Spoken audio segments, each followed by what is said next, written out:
സംസ്ഥാനത്ത് ശക്തമായ മഴ തുടരുകയാണ്. കോഴിക്കോട്ടും കൊച്ചിയിലും രൂക്ഷമായ വെള്ളക്കെട്ട് രൂപപ്പെട്ടു. മട്ടാഞ്ചേരി ബസാർ റോഡിൽ വെള്ളം കയറി. കാക്കനാട് അത്താണി കീരേലി മലയിൽ മണ്ണിടിഞ്ഞു വീണു. കോഴിക്കോട് കുന്നമംഗലത്ത് പൊതു കിണറിടിഞ്ഞ് താഴ്ന്നുപോയി. പന്തീരങ്കാവിൽ സർവീസ് റോഡ് ഇടിഞ്ഞു. അഭിജിത്ത് മുഴക്കുന്ന് കോഴിക്കോട് നിന്ന് ചേരുന്നു. അതുപോലെ കൊച്ചിയിൽ നിന്ന് വിനീത വിജിയും നമുക്കൊപ്പം ചേരുകയാണ്. ആദ്യം അഭിജിത്തിലേക്ക് പോകുന്നു. അഭിജിത്ത്, എന്തൊക്കെയാണ് ലേറ്റസ്റ്റ് ആയിട്ടുള്ള വിവരങ്ങൾ? ഇപ്പോഴും മഴ പന്തീരങ്കാവിൽ പെയ്യുകയാണോ? എസ്കെൻ, മഴ തുടരുന്നുണ്ട്. ഞാനിപ്പോൾ ഉള്ളത് ഈ ദേശീയപാതയിലെ സർവീസ് റോഡിലാണ്. ഞെട്ടിപ്പിക്കുന്ന കാഴ്ച, അല്ലെങ്കിൽ ഭീതിയുണ്ടാക്കുന്ന കാഴ്ച തന്നെയാണ് നമുക്ക് ഇവിടെ നിന്ന് കാണാനായി സാധിക്കുന്നത്. നമുക്ക് ഈ ദൃശ്യങ്ങളിൽ കാണുന്നത് പോലെ ഈ സർവീസ് റോഡിന്റെ ഒരു ഭാഗം ഈ സംരക്ഷണ ഭിത്തിയോടൊപ്പം ഇടിഞ്ഞു താഴുകയാണ് ഉണ്ടായത്.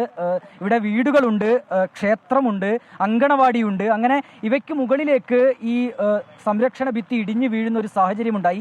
നേരത്തെ തന്നെ റോഡിന്റെ അശാസ്ത്രീയതയെക്കുറിച്ച് നാട്ടുകാരൊക്കെ തന്നെ പരാതി ഉന്നയിച്ചിരുന്നു. പക്ഷേ അപ്പോഴും കൃത്യമായ രീതിയിലുള്ള ഒരു ഇടപെടൽ അധികൃതരുടെ ഭാഗത്തുനിന്നുണ്ടായില്ല എന്നുള്ളതാണ് പ്രദേശവാസികളൊക്കെ തന്നെ പറയുന്നത്. നമുക്ക് ഇവരുടെ ഒരു പ്രതികരണം കൂടി തേടേണ്ടതുണ്ട്.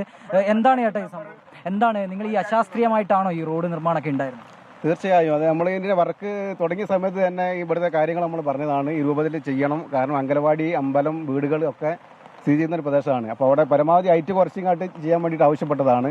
പക്ഷേ അവർ അത് രൂപത്തിൽ ചെയ്യാമെന്ന് പറഞ്ഞെങ്കിലും പിന്നീട് അവർ അതിന് വിപരീതമായിട്ടാണ് വർക്ക് ചെയ്തത്. അതിനൊരു ദുരന്ത ഫലമാണ് ഇപ്പോൾ ഇവിടെ അനുഭവിച്ചുകൊണ്ടിരിക്കുന്നത്. ഏതായാലും അത്തരത്തിലാണ്. നേരത്തെ തന്നെ ഈ ഒരു പരാതി ഇവർ ഉന്നയിച്ചിട്ട് പോലും കൃത്യമായ രീതിയിലുള്ള നടപടിയെടുത്തില്ല. ഏതായാലും വലിയൊരു അപകടം, അതായത് ആളപായം ഉണ്ടായില്ല എന്നുള്ളത് തന്നെയാണ് ആശ്വാസകരമായ കാര്യം. നമുക്ക് ഈ ദൃശ്യങ്ങളിൽ നിന്ന് അത് കാണുകയും ചെയ്യാം. ഏതായാലും ഏതൊക്കെ രീതിയിലുള്ള നടപടികളാണ് ഇനി തുടർന്ന് അങ്ങോട്ട് ഉണ്ടാവുക എന്നുള്ളത് തന്നെയാണ് പ്രധാനപ്പെട്ട കാര്യം. അഭിജിത്ത് മുഴക്കുന്നാണ് വിവരങ്ങൾ നൽകിയത്. ഇനി വിനീത വിജയ് കൊച്ചിയിൽ നിന്ന് ചേരുന്നു. മട്ടാഞ്ചേരിയിലെ വെള്ളക്കെട്ടും അതുപോലെ അത്താടിയിൽ മണ്ണിടിഞ്ഞതും ഒക്കെ തന്നെ വിനീത റിപ്പോർട്ട് ചെയ്യും. പറയൂ വിനീത. എസ്കെൻ, കൊച്ചിയിലും മഴ ഇങ്ങനെ കനക്കുകയാണ്. ഞാനിപ്പോൾ നിൽക്കുന്നത് കലൂരിലുള്ള ആസാദ് റോഡിലാണ്. നമുക്ക് ആ വെള്ളക്കെട്ട് തന്നെ കാണാൻ കഴിയുന്നുണ്ട്. നമ്മളിവിടെ എത്തിയ സമയത്ത് ഇതിലും വലിയൊരു വെള്ളക്കെട്ടായിരുന്നു. പക്ഷെ ഇപ്പോൾ ഒരു നേരിയ മഴയ്ക്കൊരു ശമനം വന്നതോടുകൂടി ആ വെള്ളം ഇറങ്ങി തുടങ്ങി എന്നാണ് പറയുന്നത്. ഒരല്പം കൂടി മഴ തുടരുകയാണ് എങ്കിൽ ഒരുപക്ഷെ സമീപമുള്ള വീടുകളിലേക്കൊക്കെ തന്നെ വെള്ളം കയറുന്ന ഒരു അവസ്ഥയിലേക്ക് കാര്യം എത്തും. നമുക്ക് ആ ദൃശ്യങ്ങളിലേക്ക് കാണാൻ കഴിയുന്ന പോലെ തന്നെ അവിടെയുള്ളൊരു കടയുണ്ട്. ആ കടയുടെ ഭാഗത്തേക്കൊക്കെ ഏതാണ്ട് വെള്ളം കയറിയിരിക്കുകയാണ്. രാവിലെ രൂക്ഷമായിട്ടുള്ള വെള്ളക്കെട്ട് ഈ മേഖലകളിൽ അനുഭവപ്പെട്ടിട്ടുണ്ടെന്നാണ് അറിയാൻ കഴിയുന്നത്. ഒപ്പം തന്നെ എറണാകുളത്തെ സംബന്ധിച്ചിടത്തോളം ഇടപ്പള്ളിയിലും കനത്ത വെള്ളക്കെട്ടാണ് ഉണ്ടായത്. മട്ടാഞ്ചേരിയിലെ ബസാർ റോഡിലും അതിരൂക്ഷമായിട്ടുള്ള വെള്ളക്കെട്ടുണ്ടായി. ഈ വെള്ളക്കെട്ടിൽ കടകളിലേക്കൊക്കെ തന്നെ വെള്ളം കയറുകയും ചെയ്തിരുന്നു. അവിടെ സൂക്ഷിച്ചിരുന്ന ഈ അരിച്ചാക്കുകളിലാണ് ഉണ്ടായിരുന്നത്. ഈ ഏതാണ്ട് 10ഓളം അരിച്ചാക്കുകൾ പൂർണ്ണമായും വെള്ളത്തിൽ പെട്ടു എന്നാണ് പറയുന്നത്.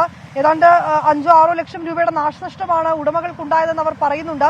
ഈ MG റോഡിലൊക്കെ ഇന്നലെ രാത്രി കനത്ത വെള്ളക്കെട്ടും മഴയും ഒക്കെ ഉണ്ടായിരുന്നുവെങ്കിൽ പോലും ഇപ്പോൾ രാവിലത്തെ സ്ഥിതി അത് ആശങ്കപ്പെടുത്തുന്നതല്ല. വലിയൊരു വെള്ളക്കെട്ട് ആ ഭാഗങ്ങളിൽ രൂപപ്പെട്ടിട്ടില്ല. പക്ഷെ അതേസമയം ഈ കലൂർ, ആസാദ് റോഡ് പോലുള്ള ഈ ഇട റോഡുകളിലൊക്കെ, ഞാനിപ്പോൾ നിൽക്കുന്ന ഈ ഇട റോഡുകളിലൊക്കെ സമാനമായിട്ടുള്ള രീതിയിൽ വെള്ളക്കെട്ട് ഇങ്ങനെ രൂപപ്പെട്ടിരിക്കുകയാണ്. നമ്മളിവിടെ എത്തിയപ്പോൾ വലിയ രീതിയിലായിരുന്നു ആ വെള്ളക്കെട്ട് ഉണ്ടായിരുന്നത്. പക്ഷെ ഇപ്പോൾ അതിനൊരു അല്പം ശമനം ഉണ്ടായിരിക്കുന്നു. ഇതിൽ ഏറ്റവും പ്രധാനമായി പറയുന്നത് ഈ കാനകളൊക്കെ നിറഞ്ഞത് കാരണം ഈ വെള്ളം അവിടേക്ക് ഒഴുകി പോകുന്നില്ല. ഇതാണ് ഈ വെള്ളക്കെട്ടിന് പ്രധാന കാരണമെന്നുള്ളത് തന്നെയാണ് ഈ പ്രദേശവാസികളൊക്കെ തന്നെ പറയുന്നത്. ഇന്ന് ഓറഞ്ച് അലേർട്ട് ഉണ്ട്. മഴ തുടരുകയാണെങ്കിൽ വീണ്ടും സ്ഥിതി രൂക്ഷമാകുമോ എന്ന ആശങ്ക തന്നെയാണ് എല്ലാവർക്കും ഉള്ളത്. Okay, thank you Vineetha. IT വിദ്യാർത്ഥി പറയുന്നത്, കേരളത്തിൽ IT വിദ്യാർത്ഥികളുണ്ട്. ഞങ്ങൾ വാൽമാക്രികളല്ല ഈ പെരുമഴയത്ത് മഴ നനഞ്ഞ് കോളേജിൽ പോകാൻ. ഞങ്ങളുടെ കാര്യം കൂടെ പരിഗണിക്കണം. വാൽമാക്രികളല്ല അവർ എന്ന് ഓർമ്മപ്പെടുത്തിയിട്ടുണ്ട്. ഇനി ഇടവേള.